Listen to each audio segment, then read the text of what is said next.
भारत के पूर्वी तट पर बसा पुरी शहर अपने अंदर एक राज समेटे हुए है। ये राज हवाओं में गूंजता है, पत्थरों पर उकेरा गया है और सदियों की आस्था से सुरक्षित है। ये कहानी है जगन्नाथ मंदिर की, एक ऐसी जगह जहां भौतिक और आध्यात्मिक दुनिया के बीच का पर्दा पतला सा लगता है, जहां मिथक और वास्तविकता एक मनमोहक रूप में नृत्य करते हैं। जगन्नाथ मंदिर अपनी ऊंची मीनारों और रंगीन ध्वजों के साथ देखने में अद्भुत है, लेकिन इसकी असली खूबसूरती इसकी सतह से परे है, इसके अतीत की कहानियों में, इसकी वास्तुकला की पहेलियों में और उस अटूट भक्ति में जो ये प्रेरित करता है। हमारे साथ आइए प्रिय दर्शकों, जैसे हम इस पवित्र स्थान के हृदय में यात्रा करते हैं, उन रहस्यों को उजागर करने के लिए जो इसके भीतर छिपे हुए हैं। हमारी खोज प्राचीन किंवदंतियों में तल्लीन होगी, स्थापत्य पहेली को सुलझाएगी और उन रहस्यों का अनावरण करेगी जो जगन्नाथ मंदिर को आस्था और आश्चर्य का प्रतीक बनाते हैं। हम इसके भीतर स्थापित देवताओं की कहानियों, मंदिर की दीवारों में जान फूंकने वाले अनुष्ठानों और उस स्थायी विरासत का पता लगाएंगे जो आज भी दिलों और दिमाग को मोहती है। कल्पना कीजिए, एक विशाल मंदिर परिसर, एक शहर के भीतर एक शहर। इसके केंद्र में जगन्नाथ मंदिर है, जिसका मुख्य शिखर स्वर्ग की ओर जाता है। ये कोई साधारण इमारत नहीं है, ये प्राचीन इंजीनियरिंग का एक अजूबा है जो अपने निर्माताओं के कौशल और समर्पण का प्रमाण है। 12वीं शताब्दी में निर्मित इस मंदिर की वास्तुकला विभिन्न शैलियों का मिश्रण है, उड़ीसी शिल्प कौशल और पूरे भारत के प्रभावों का एक सुंदर संलयन। मंदिर का मुख्य टावर, जिसे विमान के नाम से जाना जाता है, 200 फीट से ज्यादा की ऊंचाई तक जाता है, जो पुरी के आकाश को छूता है।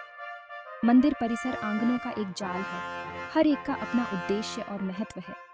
भीतरी गर्भगृह, जहां देवताओं का निवास है, केवल हिंदुओं के लिए ही सुलभ है, लेकिन मंदिर की भव्यता और आध्यात्मिक आभा सभी को महसूस हो सकती है, चाहे वो किसी भी धर्म के हों। मंदिर के हर इंच को जटिल नक्काशी से सजाया गया है, जो हिंदू पौराणिक कथाओं की कहानियां कहते हैं, देवी देवताओं, राक्षसों और दिव्य प्राणियों का चित्रण करते हैं। ये नक्काशी केवल सजावट नहीं है, वो दृश्य कथाएं हैं जो भक्त को हिंदू ब्रह्मांड विज्ञान के समृद्ध ताने बाने में खुद को खो देने के लिए आमंत्रित करती हैं। जगन्नाथ मंदिर की उत्पत्ति रहस्य और किंवदंती में डूबी हुई है। राजा इंद्रद्युम्न ने समुद्र में तैरती हुई लकड़ी से बनी एक दिव्य देवता की मूर्ति का सपना देखा। एक दिव्य आवाज द्वारा निर्देशित राजा इस पवित्र छवि को खोजने निकले।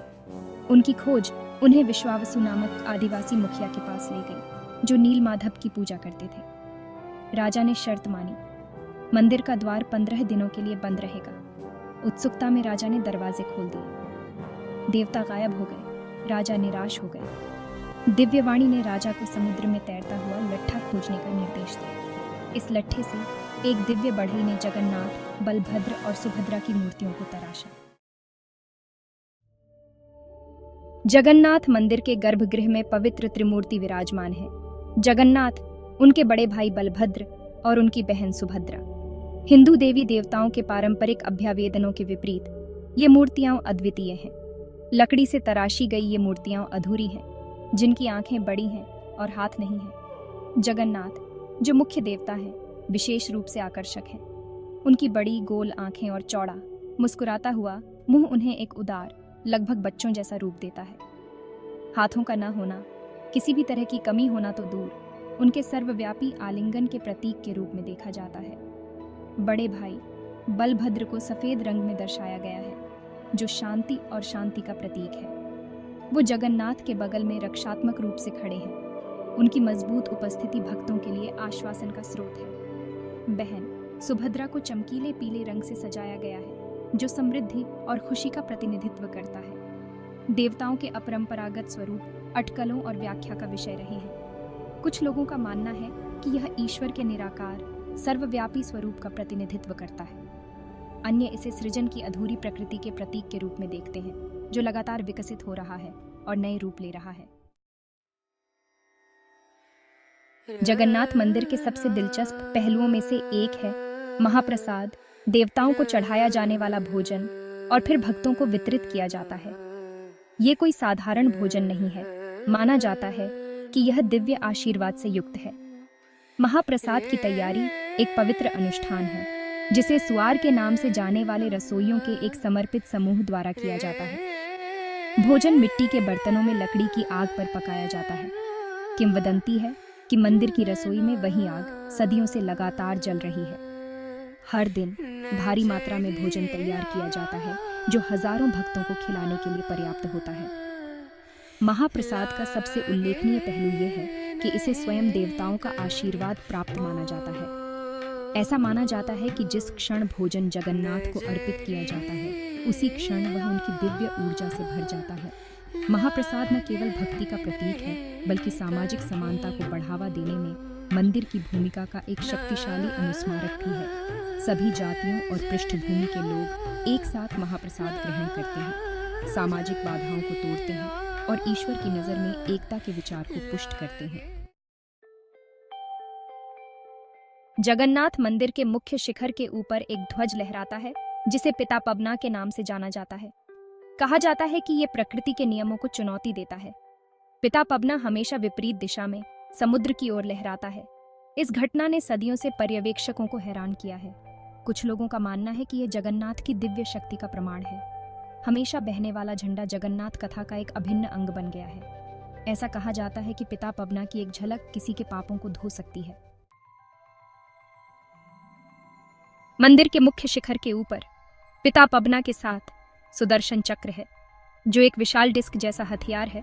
माना जाता है कि यह विष्णु का दिव्य हथियार है, जिनके अवतार जगन्नाथ माने जाते हैं। एक विशेष धातु से निर्मित सुदर्शन चक्र को दिव्य शक्ति से युक्त कहा जाता है। सुदर्शन चक्र सिर्फ एक हथियार नहीं है, यह विष्णु की ब्रह्मांडीय व्यवस्था की रक्षा और संरक्षण करने की शक्ति का प्रतीक है। ये समय की चक्रीय प्रकृति, अच्छाई और बुराई के बीच निरंतर संघर्ष और धार्मिकता की अंतिम विजय का प्रतिनिधित्व करता है। भक्तों के लिए सुदर्शन चक्र उस दिव्य उपस्थिति के अनुस्मारक के रूप में कार्य करता है, जो उनकी देखरेख करती है, उन्हें नुकसान से बचाती है। ये आशा, साहस और बुराई पर अच्छाई की अंतिम जीत का प्रतीक है। सुदर्शन चक्र मंदिर के अनुष्ठानों और त्योहारों में भी महत्वपूर्ण भूमिका निभाता है। वार्षिक रथ यात्रा के दौरान जगन्नाथ, बलभद्र और सुभद्रा की मूर्तियों को विशाल रथों पर बिठाया जाता है और एक भव्य जुलूस में निकाला जाता है। जगन्नाथ के रथ पर सुदर्शन चक्र रखा जाता है, जो उनके दिव्य अधिकार और शक्ति का प्रतीक है। जगन्नाथ मंदिर केवल पूजा स्थल नहीं है, यह एक जीवंत जीव है। इसकी लय पूरे साल त्योहारों और अनुष्ठानों के कैलेंडर द्वारा तय होती है। ये उत्सव हर एक का अपना अनूठा महत्व है। मंदिर की दीवारों में जान फूंक देता है, दुनिया भर से लाखों भक्तों को आकर्षित करता है। इन त्योहारों में सबसे प्रसिद्ध रथ यात्रा है, जो हर साल लगने वाला एक शानदार रथ उत्सव है। इस त्योहार के दौरान देवता अपनी मौसी के घर गुंडिचा मंदिर की यात्रा पर निकलते हैं, जो उनके भक्तों से मिलने का प्रतीक है। विशाल रथों को खींचते हुए लाखों भक्तों को एक स्वर में अपनी आवाजें बुलंद करते हुए देखना आस्था की शक्ति और जगन्नाथ के स्थायी आकर्षण का प्रमाण है। अन्य महत्वपूर्ण त्योहारों में स्नान यात्रा, चंदन यात्रा और दिवाली शामिल हैं, जिनमें से प्रत्येक जगन्नाथ से जुड़े रीति रिवाजों और मान्यताओं के समृद्ध ताने बाने में एक अनूठी झलक पेश करता है। ये त्योहार केवल तमाशे नहीं है, वो गहरी जड़ें जमा चुके आस्था की अभिव्यक्ति हैं। एक ऐसा तरीका है जिससे भक्त ईश्वर से जुड़ते हैं और अपने विश्वासों की फिर से पुष्टि करते हैं। वो परंपरा की स्थायी शक्ति और समुदायों को एक साथ बांधने में इसकी भूमिका का प्रमाण है। जगन्नाथ का प्रभाव मंदिर की दीवारों से कहीं आगे तक फैला हुआ है। कला, साहित्य और उड़िया संस्कृति के ताने बाने में रिश्ता हुआ। देवता की प्रतिष्ठित छवि हर जगह पाई जा सकती है, चित्रों और मूर्तियों से लेकर लोकगीतों और नृत्यों तक। जगन्नाथ पंथ ने अनगिनत कवियों और लेखकों को प्रेरित किया है, जिन्होंने देवता को अपनी रचनाओं में अमर कर दिया है। मंदिर की वास्तुकला ने पूरे भारत में अन्य मंदिरों के लिए एक खाके के रूप में काम किया है, जिससे इसका प्रभाव दूर दूर तक फैला है। सामाजिक बाधाओं को पार करते हुए एक एकीकृत शक्ति के रूप में जगन्नाथ की अवधारणा का उड़िया समाज पर गहरा प्रभाव पड़ा है। मंदिर की रसोई, जहां जाति या पंथ की परवाह किए बिना सभी का महाप्रसाद ग्रहण करने के लिए स्वागत है, इस समावेशी दर्शन का प्रमाण है।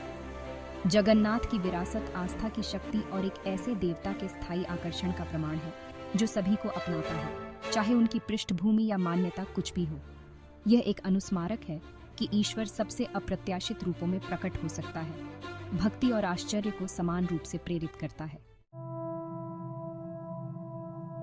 जैसे ही हम जगन्नाथ मंदिर के हृदय में अपनी यात्रा समाप्त करते हैं, हमारे मन में आश्चर्य और विस्मय की भावना रह जाती है। इस प्राचीन मंदिर को लेकर रहस्य, इसके गूढ़ देवताओं से लेकर इसकी अस्पष्टीकृत घटनाओं तक लोगों को मोहित और उत्सुक करते रहते हैं। हालांकि जगन्नाथ का असली सार इन रहस्यों को उजागर करने में नहीं है, बल्कि मंदिर की दीवारों के भीतर हवा में व्याप्त भक्ति की गहरी भावना का अनुभव करने में है। यह भक्तों की आंखों में है, प्रार्थना में खोए हुए, जो वास्तव में आस्था की स्थायी शक्ति और इस पवित्र स्थान के कालातीत आकर्षण को समझते हैं। जगन्नाथ मंदिर की कहानी आस्था की स्थायी शक्ति, प्राचीन परंपराओं की सुंदरता और ईश्वर के हृदय में निहित स्थायी रहस्य का प्रमाण है। यह एक ऐसी कहानी है जो आज भी सामने आ रही है, हमें इसकी गहराई का पता लगाने और पवित्र से अपने व्यक्तिगत संबंध की खोज करने के लिए आमंत्रित करती है।